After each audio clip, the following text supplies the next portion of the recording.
سؤال لنفسي ماشي ليك، انت تطرحي اسئله. وعلاش لو موند، الفيغار، سيادتك،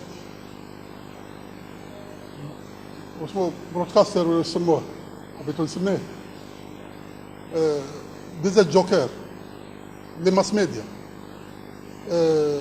لي ريزو سوسيو، كلهم ظانين باللي الجامعه عندها دراهم من المستشفيات. وعلاش منين جات هذه الفكره واسكالا جيرمي باللي البيجي تاع الجامعه تاخذها من المستشفيات؟ vous avez posé votre question.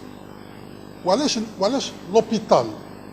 لماذا المستشفى؟ لولا ان هناك هدف، سي ان ميساج فان تري بوليتيك باش يمس المشاعر تاع الجزائريين بانهم يبقاو يموتوا والناس تبني جامع تقرا فيه القران. سي فو.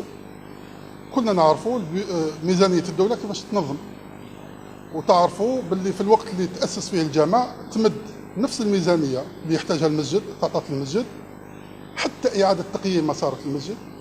منعنا نفوسنا اننا نديروا لا ريفالواسيون، ما راحش نراجعوا الميزانيه المعطاه، وتعطات نفس الميزانيه.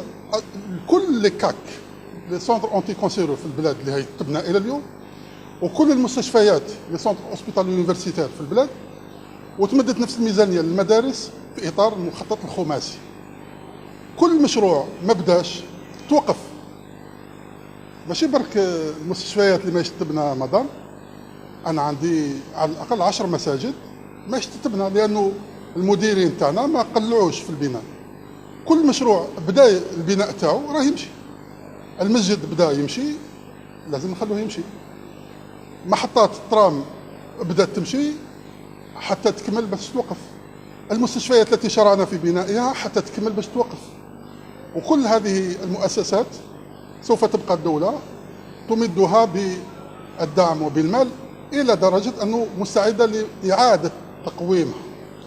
مسجد القطب في الأغواط طلبت له إعادة تقويم بقيمة 50 مليار سنتيم وتعطت لها، لأن المشروع بدأ.